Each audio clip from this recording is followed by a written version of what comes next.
والصلاة والسلام على سيد المرسلين وعلى آله وأصحابه أجمعين أما بعد. عن أبي هريرة رضي الله تعالى عنه قال قال رسول الله صلى الله عليه وسلم من يأخذ عني هؤلاء الكلمات فيعمل بهن أو يعلم من يعمل بهن قلت أنا يا رسول الله صلى الله عليه وسلم فأخذ بيدي فعد خمسا فقال اتق المحارم تكن أعبد الناس وارضى بما قسم الله لك تكن أغنى الناس وأحسن إلى جارك تكن مؤمنا وأحب للناس ما تحب لنفسك تكن مسلما ولا تكثر الزحك فإن كثرة الزحك تميت القلب.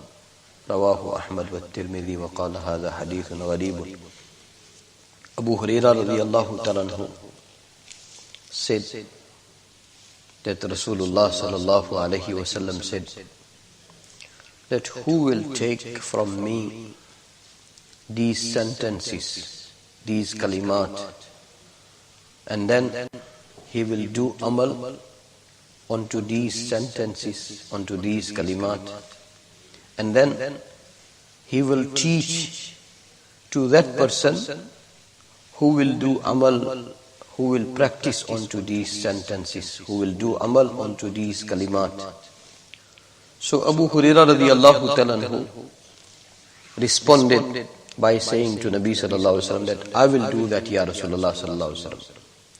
So Nabi sallallahu alaihi wasallam held my hand. Abu Hurairah radiallahu ta'ala anhu said that Nabi sallallahu alaihi wasallam caught my hand, he held my hand, and then Nabi sallallahu alaihi wasallam counted 5 sentences.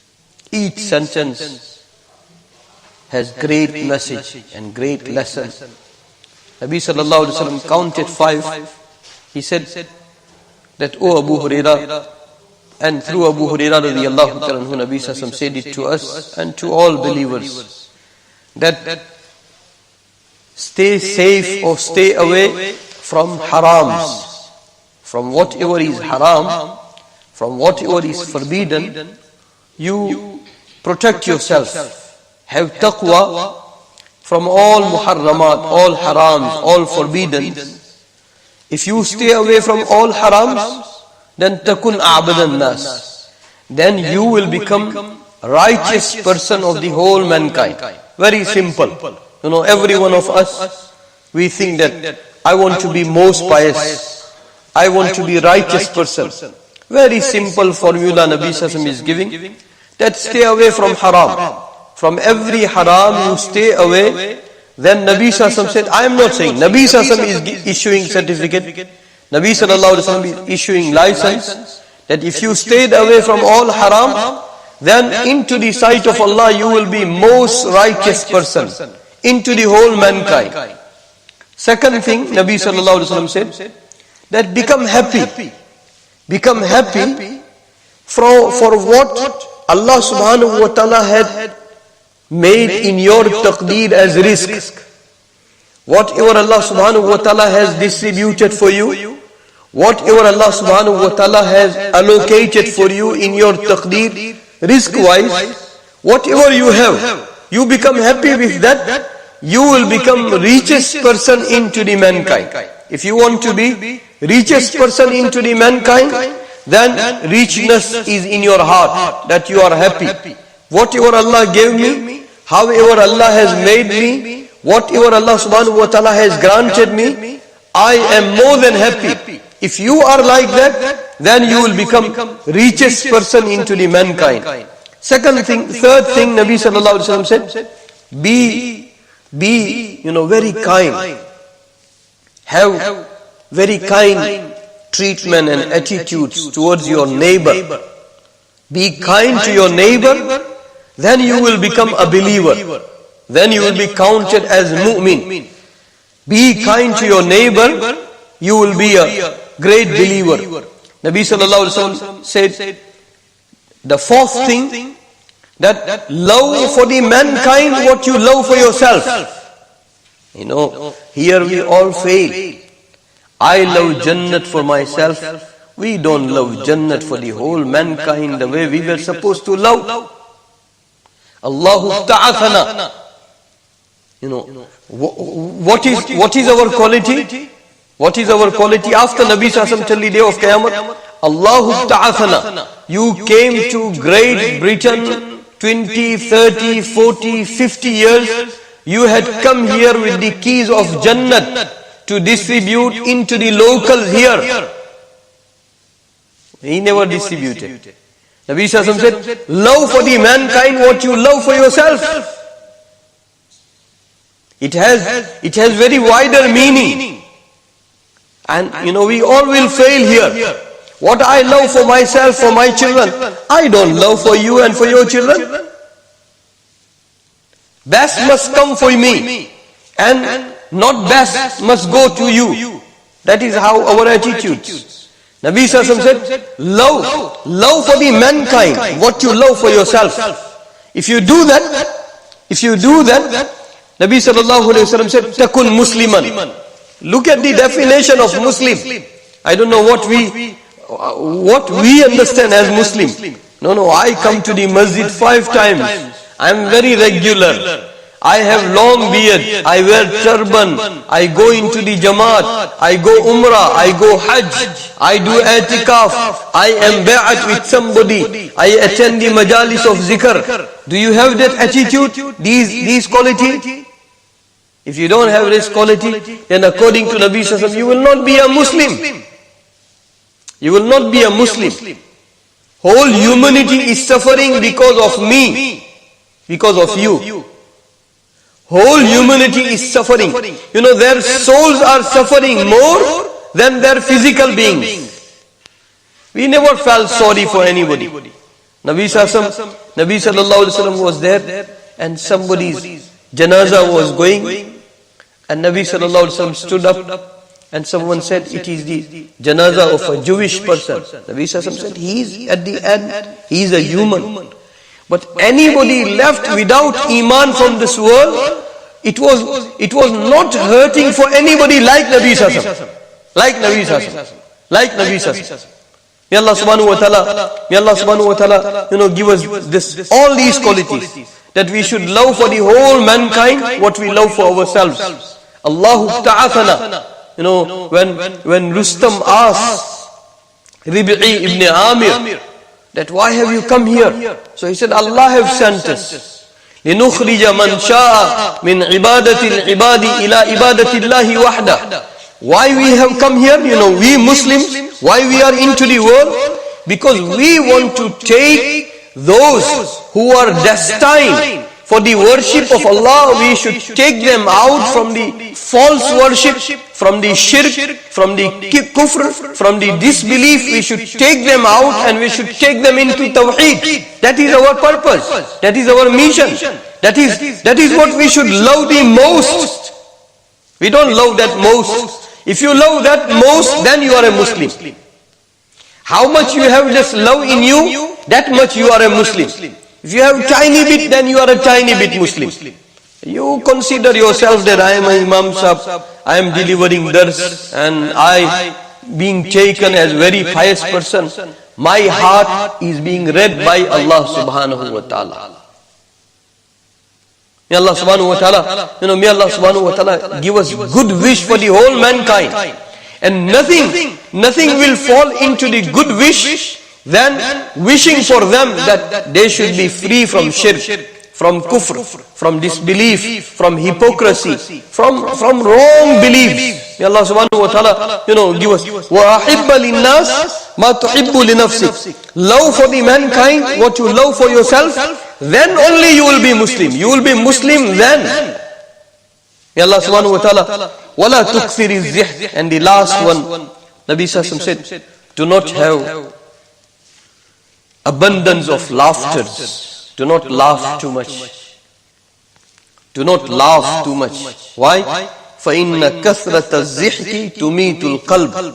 Because abundance of laughter kills the heart. Our hearts are dead. Our hearts are dead. Have we ever had heartly contact with Allah subhanahu wa ta'ala, that you speak and He responds, you talk and He answers, you ask and He grants, you say Subhana Rabbiyal Azim and you feel its whole current from head to toe, then you are a living person. Otherwise, in human body, there is dead heart. May Allah subhanahu wa ta'ala, wala tuksiri zih, do not have abundance of laughter. فَإِنَّ كَثْرَةَ الزِّحْكِ تُمِيتُ الْقَلْبِ, because abundance of laughter, it kills the heart. Nabi sallallahu alaihi wasallam, it is being said, كَانَ زِحْكُ رَسُولِ اللَّهِ صلى الله عليه وسلم إِلَّا تَبَسُّمًا. Nabi sallallahu alaihi wasallam, when we describe he's laughing, then it was a smile. It was a smile. Nabi sallallahu alaihi wasallam never laughed in a manner that it appears from that heart which has negligence towards akhirat. May Allah subhanahu wa ta'ala. So that is why Nabi sallallahu alaihi wasallam said in one of the hadith sharif, that Quran said, فَلْيَضْحَكُوا قَلِيلًا وَلْيَبْكُوا كَثِيرًا. Quran Majid had said that they should laugh less and they should cry more. Now when it comes to crying, have I ever cried only for the sake of Allah? No other selfish reason, no fear, no expectation. I am at dilemma and I want that dilemma to be removed, then I cry. Yes, I cry. When I am being diagnosed that you have incurable disease, then you start crying. You are crying to Allah, nothing wrong. You still crying to Allah, and you should cry to Allah subhanahu wa ta'ala. But that crying for your own sake, it is not for the sake of Allah subhanahu wa ta'ala. Have I ever cried for Allah? And may Allah subhanahu wa ta'ala, when we are lonely, when we have total privacy, if you are pure in your privacy, then only you will receive Allah's ma'rifat. Otherwise it is haram. It is haram for that person whose privacy, whose loneliness, whose thoughts, whose thinkings are dirty. It is haram for that person. It is haram. Oh Allah, give us purity in our privacy. Such privacy, that no one comes to know till you die beside Allah.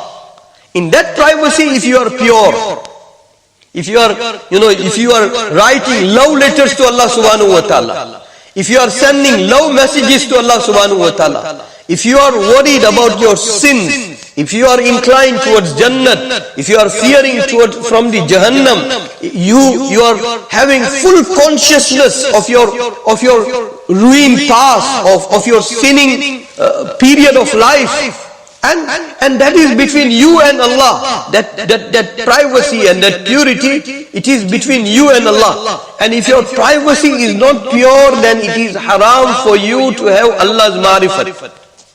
And Nabi Sallallahu, no one will be greedy for you, for your betterment, than Nabi Sallallahu. That's why he said that do not have abundance of laughter, otherwise you will have dead heart. And he doesn't want you to have dead heart. He wants you to have living heart. All these technological tools, they are, what do they call? You are into the 5th generation or 6th generation now.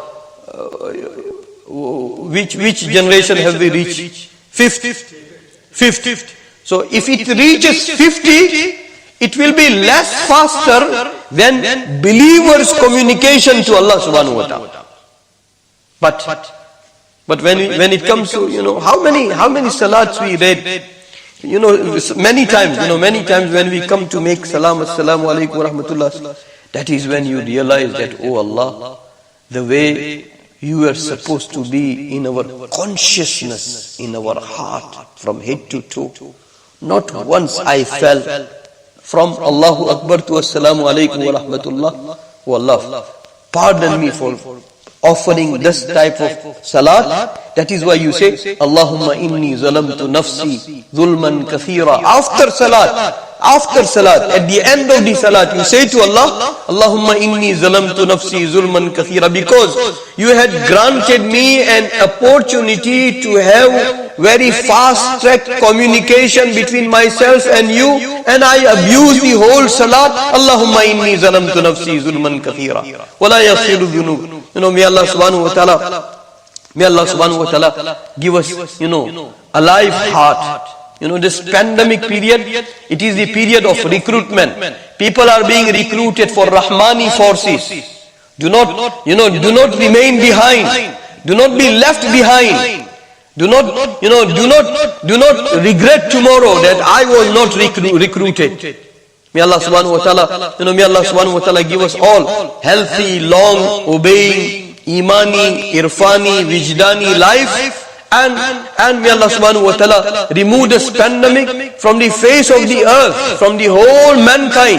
And Allah bring the whole mankind into the ocean of your muhabbat, iman and Islam and la ilaha illallah and Muhammadur Rasulullah. Biggest truth is la ilaha illallah Muhammadur Rasulullah. Biggest truth, la ilaha illallah Muhammadur Rasulullah. How many people are not in this truth, la ilaha illallah Muhammadur Rasulullah? And how much we are feeling for that? May Allah subhanahu wa ta'ala give us tawfiq. Subhanallah wa bihamdihi. Subhanaka Allahumma wa bihamdika wa nashhadu an la ilaha illa anta nastaghfiruka wa natubu ilayk. If I have taken extra time, pardon me. May Allah keep us alive and dead into the